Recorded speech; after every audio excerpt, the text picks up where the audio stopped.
നമുക്ക് കിരണിന്റെയും കല്യാണിയുടെയും നാളത്തെ നല്ലൊരു വിശേഷം കേട്ടാലോ? അതിനു മുമ്പായി ആദ്യമായി കാണുന്നവരുണ്ടെങ്കിൽ ചാനൽ ഇഷ്ടപ്പെട്ട ഒന്ന് സബ്സ്ക്രൈബ് ചെയ്യാൻ മറക്കരുത്. വീഡിയോ ഇഷ്ടപ്പെടുവാണെങ്കിൽ ലൈക്ക് ചെയ്യാനും നിങ്ങളുടെ വിലയേറിയ അഭിപ്രായങ്ങളൊക്കെ രേഖപ്പെടുത്താനും മറക്കരുത്. അങ്ങനെ നാളത്തെ ദിവസമാണ് നമ്മളെല്ലാവരും കാത്തിരുന്ന ദിവസം. കുറെ ദിവസങ്ങളായി നമ്മള് ഗംഗാപ്രസാദിനെ സ്റ്റെഫിയെ ഇന്ന് പിടികൂടും നാളെ പിടികൂടും എന്നൊക്കെ പറയാൻ തുടങ്ങിയിട്ട് ഒടുവില് അങ്ങനെ ആ നാളത്തെ ദിവസം ക്ഷേത്രത്തിൽ വെച്ച് അവർക്ക് പിടി വീഴുന്നുണ്ട്. അപ്പൊ അതിന്റെ കുറച്ച് നല്ല നല്ല വിശേഷങ്ങളൊക്കെയാണ് കാണുന്നത്. ഇന്നലെ നമ്മൾ കണ്ടു ഗംഗാപ്രസാദ് സ്റ്റെഫിയൊക്കെ ക്ഷേത്രത്തിലേക്ക് അങ്ങോട്ട് കയറി വരുവാണ്. ആ സമയത്ത് കിരൺ അവിടെ മറിഞ്ഞു വെക്കുന്നുണ്ടായിരുന്നു. കിരൺ നോക്കുന്നുണ്ട് സംശയാസ്പദമായിട്ട് ആരെങ്കിലും അകത്തേക്ക് കയറി പോകുന്നുണ്ടോ എന്നൊക്കെ. അങ്ങനെ നോക്കിക്കഴിഞ്ഞപ്പോഴത്തേനും മാലയിട്ട് രണ്ടുപേര് കയറി പോന്നു. ഒരു ഓട്ടോറിക്ഷയ്ക്ക് വന്നിറങ്ങി അവര് കയറി പോന്നു. കിരണിന് പെട്ടെന്ന് അങ്ങനെ സംശയമൊന്നും തോന്നിയില്ല. എന്നാലും ഓരോരുത്തരെ ശ്രദ്ധിക്കണമല്ലോ. കിരൺ അവൻ നോക്കിയിരുന്നു അവരെങ്ങോട്ടാ പോന്നെന്ന്. അപ്പൊ അവരകത്തേക്ക് അങ്ങോട്ട് കയറി പോകുന്നുണ്ട്. ഓട്ടോറിക്ഷയ്ക്ക് വന്ന് ഇറങ്ങിയിട്ട് കയറി പോകുന്നുണ്ട്. കിരണിന്റെ മുഖം വ്യക്തമായിരുന്നില്ല. അതേ സമയത്ത് അകത്ത് കല്യാണിയും കാർത്തിക ലക്ഷ്മിയമ്മയും കൂടെ അങ്ങനെ വലം വെച്ച് പ്രാർത്ഥിക്കുകയാണ്. പ്രദക്ഷിണം വെച്ച് വരുവാണ്. അവരുടെ എല്ലാവരുടെ ഉള്ളില് ഒരേ ഒരു പ്രാർത്ഥന മാത്രമേ ഉണ്ടായിരുന്നുള്ളൂ. ആ ഗംഗാപ്രസാദിനെ ഇല്ലാതാക്കാൻ പറ്റണം. അവൻ എങ്ങനെയാലും ഒന്ന് കൺമുന്നിൽ കൊണ്ടേ തരണം എന്നാണ് കല്യാണിയുടെ പ്രാർത്ഥന. എത്രയും പെട്ടെന്ന് തന്നെ കാര്യങ്ങൾക്ക് ഒരു തീരുമാനം ഉണ്ടാവണമല്ലോ.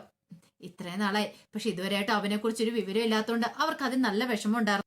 ഈ സമയത്ത് അകത്തേക്ക് വന്നിട്ട് ഗംഗാപ്രസാദ് സ്റ്റെഫിയോട് പറഞ്ഞു, ദെങ്ങ് നോക്ക്, തേടിയ വള്ളി കാലി ചുറ്റിയെന്ന് പറഞ്ഞോലെ നമ്മള് ആരെയാണ് ഇത്രയും ദിവസം കാത്തിരുന്ന അവരാണ് നമ്മുടെ കൺമുന്നിൽ വന്ന് പെട്ടിരിക്കുന്നത്. സ്റ്റെഫി പറഞ്ഞു, എടാ ക്ഷേത്രത്തിൽ വെച്ച് എങ്ങനെയാ, നീ പേടിക്കണ്ട സ്റ്റെഫി, ക്ഷേത്രത്തിന് പുറത്തേക്ക് അവർ ഇറങ്ങി വരുമല്ലോ. അങ്ങനെ ഇറങ്ങി വരണ സമയത്ത് നമുക്ക് കാര്യം കഴിക്കാം. നീ ധൈര്യമായിട്ടിരിക്കുക. തൽക്കാലത്തേക്ക് നമ്മൾക്ക് ഒരു സംശയത്തിനും ഇട കൊടുക്കണ്ട, വാ നമുക്ക് പ്രാർത്ഥിക്കാന്ന് പറഞ്ഞു. അങ്ങനെ അവര് പോയി പ്രാർത്ഥിക്കുകയാണ്. അപ്പത്തേനും തിരുമേനി ചോദിച്ചു, അല്ല നിങ്ങള് ഇന്നും വന്നല്ലേന്ന് ചോദിക്കാം. അപ്പൊ 2-3 ദിവസം ഇവിടെ കാണുമെന്ന് പറഞ്ഞായിരുന്നു. ഞങ്ങള് പോയില്ല തിരുമേനി, 2-3 ദിവസം ഇവിടെ കാണും എന്ന് പറഞ്ഞു. ശരി. അങ്ങനെ തീർത്ഥം എല്ലാം കൊടുത്ത് അവര് തൊഴുത് പ്രാർത്ഥിച്ചൊക്കെ വരുവാണ്. ഈ സമയത്തെല്ലാം സ്റ്റെഫിയുടെ നെഞ്ചിടിപ്പ് കൂടി. കാരണം എന്താ സംഭവിക്കാൻ പോകുന്ന അറിയത്തില്ല. ഇനി അടുത്ത നിമിഷത്തില് എന്ത് വേണേലും സംഭവിക്കാന്ന ഒരു കാര്യമാണ്. കാരണം എപ്പോ വേണേലും എന്ത് സംഭവിക്കാം. ഇനി അധിക താമസമില്ല അതിന്. അടുത്തില്ലെന്ന് പറഞ്ഞോണ്ടാ ഗംഗാപ്രസാദും ലക്ഷ്മിയമ്മയും കാർത്തിയൊക്കെ നിൽക്കുന്നേ. ഈ സമയത്ത് ഗംഗാപ്രസാദും സ്റ്റെഫി വെച്ചു, അല്ല തോക്ക് കയ്യിലുണ്ടല്ലോ അല്ലേ? അതൊക്കെ ഉണ്ട്, അതൊക്കെ ഞാൻ സേഫായിട്ട് വെച്ചിട്ടുണ്ട്, അതൊക്കെ എന്റെ എളിയിലുണ്ട്, കൃത്യസമയത്ത് തന്നെ എടുത്തോളാം. കാരണം ഒരു കറുത്ത മുണ്ട് പുതച്ചിട്ടുണ്ട്, സ്വാമിയല്ലേ, അപ്പൊ അങ്ങനെ ക്ഷേത്രത്തിലേക്ക് കയറുമ്പോൾ അങ്ങനെ പുതച്ചുകൊണ്ട് വരാലോ. അപ്പൊ അതുകൊണ്ട് പിന്നെ ആർക്ക് സംശയത്തിനൊന്നും ഒരിടയും വന്നിട്ടില്ല. ഒത്തിരി ആൾക്കാരൊക്കെ വരുന്നു പോകുന്ന ക്ഷേത്രമല്ലേ. പിന്നെ ശബരിമല സീസൺ ആയതുകൊണ്ട് എല്ലാവരും വരാൻ തുടങ്ങും. പ്രത്യേകിച്ച് ഇന്ന് മാലയിടുന്ന ദിവസം കൂടെയാ. അതുകൊണ്ട് ഒത്തിരി ആൾക്കാര് ശബരിമലയിലേക്ക് വരുമെന്നുള്ള കാര്യം ഈ ഗംഗാപ്രസാദിനും സ്റ്റെഫിക്കും അറിയായിരുന്നു. അതുകൊണ്ടാണ് ഇന്നത്തെ ദിവസം തന്നെ തെരഞ്ഞെടുത്ത്. പോരാത്തേനും കാർത്തിക ലക്ഷ്മിയമ്മ വരുമെന്നറിയാം. ഈ സമയത്ത് പ്രകാശം പോയി കാർത്തികയുടെ പേരിൽ കുറച്ച് വഴിപാടുകളും കാര്യങ്ങളൊക്കെ കഴിക്കുന്നുണ്ട്. അപ്പോഴേക്കും കാർത്തിക ലക്ഷ്മിയമ്മയും കല്യാണിയും കൂടെ അങ്ങോട്ട് വന്നു. പ്രകാശം പറഞ്ഞു, ദേ മോളെ വഴിപാടുകളൊക്കെ കഴിപ്പിച്ചിട്ടുണ്ട്, ഇനി പ്രശ്നങ്ങളൊന്നും ഉണ്ടാകത്തില്ല, എല്ലാം ദേവി കാത്തോളും എന്നൊക്കെ പറഞ്ഞു. അങ്ങനെ നിൽക്കുമ്പോഴത്തേനും കല്യാണി പറഞ്ഞു, അതെ ഞാൻ ഇപ്പൊ തന്നെ വരാമെന്ന് പറഞ്ഞുകൊണ്ട് കല്യാണി എന്ത് ചെയ്യണം അങ്ങോട്ടേക്ക് പോയി. ഈ സമയത്ത് പ്രകാശൻ കാർത്തിയോട് പറഞ്ഞു, മോളെ ഇനിയിപ്പൊ അധികം പുറത്തിറങ്ങണ്ട, ഇവിടുന്ന് വീട്ടിൽ ചെന്നിട്ടുണ്ടെങ്കിൽ പിന്നെ ഞങ്ങൾ ആരും ഇല്ലാതെ പുറത്തൊന്നും ഇറങ്ങണ്ട. അപ്പോഴേക്കും ലക്ഷ്മിയമ്മ പറഞ്ഞു, അങ്ങനെ പേടിച്ചിരിക്കാൻ പറ്റുന്ന കാര്യമാണോ പ്രകാശേട്ടാ? ഞങ്ങൾക്ക് അങ്ങനെ പേടിയും കാര്യങ്ങളൊന്നും ഇല്ല. നിങ്ങൾക്ക് പേടിയില്ല, പക്ഷേ ഞങ്ങൾക്ക് അങ്ങനെയല്ല, ഞങ്ങൾക്ക് നല്ല പേടിയുണ്ടെന്ന് പറയണം. ഈ സമയത്ത് കിരൺ ബൈജുവിനോട് പറഞ്ഞു, എടാ നീ ഒരു കാര്യം ചെയ്യുക, നീ പുറത്തൊന്ന് വീക്ഷിക്കുക, ഞാൻ അകത്തൊന്ന് കയറി ചുറ്റി അടിച്ചിട്ട് വരാം. ഇനിയിപ്പൊ അകത്തെങ്ങാനും അവൻ കയറിയിട്ടുണ്ടോ എന്ന് അറിയത്തില്ലോ. ബൈജു പറഞ്ഞു, പുറത്തെ കാര്യങ്ങൾ ഞാൻ നോക്കിക്കോളാം, കിരണാളെയും ധൈര്യമായിട്ട് കയറി പോയിക്കോളാൻ പറയണം. അങ്ങനെ കിരൺ അകത്തേക്ക് കയറി പോരുവാണ്. ഈ സമയത്ത് ഗംഗാപ്രസാദ് സ്റ്റെഫിയും കൂടെ തക്കം പാർത്ത് നിൽക്കുകയാണ്. ഒരവസരം കിട്ടണമല്ലോ തീർക്കാനായിട്ട്. ക്ഷേത്രത്തിനകത്തുനിന്ന് പുറത്തേക്ക് ഇറങ്ങി വരുമ്പോൾ വേണം തീർക്കാനായിട്ട്. അങ്ങനെ ഒരു ചിന്തയൊക്കെ അവരുടെ മനസ്സിലുണ്ടാവുന്നുണ്ട്. ഈ സമയത്ത് കല്യാണിയും കാർത്തിക ലക്ഷ്മിയമ്മയും കൂടെ സംസാരിച്ചും കൂടെ വരുമ്പോഴത്തേനും പ്രകാശം പറഞ്ഞു, മോളെ നിങ്ങള് പതുക്കെ നടന്നു, ഞാൻ തിരുമേനി ഒന്ന് കണ്ടിട്ട് വരാം എന്ന് പറഞ്ഞു. അങ്ങനെ പ്രകാശൻ അങ്ങോട്ടേക്ക് പോയി. ഈ സമയത്ത് അവർ 3 പേരും കൂടെ ഇങ്ങനെ നടക്കുവാണ്. ഇവിടെ തൊട്ട് പിന്നാലെ തന്നെ ഗംഗാപ്രസാദ് സ്റ്റെഫിയുണ്ട്. അങ്ങനെ തൊട്ടില്ലെന്ന മട്ടില് കുറച്ച് ഗ്യാപ്പ് ഇട്ട് അവര് നടന്നു വന്നുകൊണ്ടിരിക്കുകയാണ്. ഈ സമയത്ത് സ്റ്റെഫി പതുക്കെ പറഞ്ഞ്, സൂക്ഷിക്കണം, ഒരു കാരണവശാലും നമ്മുടെ പണി പാളിപ്പോവാൻ ഇടവരില്ല, അതൊക്കെ ഞാൻ ഏറ്റെന്ന് പറയണം. പതുക്കെ ഗംഗാപ്രസാദ് തന്റെ എളിയിൽ നിന്ന് തോക്കെടുത്തു. തോക്കൊളിപ്പിച്ചു വെച്ചിരിക്കുമായിരുന്നു. തോക്കെടുത്ത് ഇങ്ങനെ ലക്ഷ്മി അമ്മയ്ക്ക് നേരെ ഉന്നം വെക്കണം. അപ്പൊ അവര് കുറച്ച് മുമ്പിലായിട്ടാണ് നടക്കുന്നത്. അപ്പോഴേക്കുമാണ് കല്യാണി ഇങ്ങനെ തിരിഞ്ഞു നോക്കുന്നത്. കല്യാണി തിരിഞ്ഞു പോയി കഴിഞ്ഞപ്പത്തേനും തോക്ക് ചൂണ്ടിയിരിക്കുന്ന ആ കാഴ്ച കണ്ടേ കല്യാണി ഒരു അലർച്ചയോട് കൂടിയിട്ട് പാഞ്ഞങ്ങോട്ട് വന്നു. ഈ സമയത്ത് തന്നെയാണ് കിരൺ അങ്ങോട്ടേക്ക് വരുന്നത്.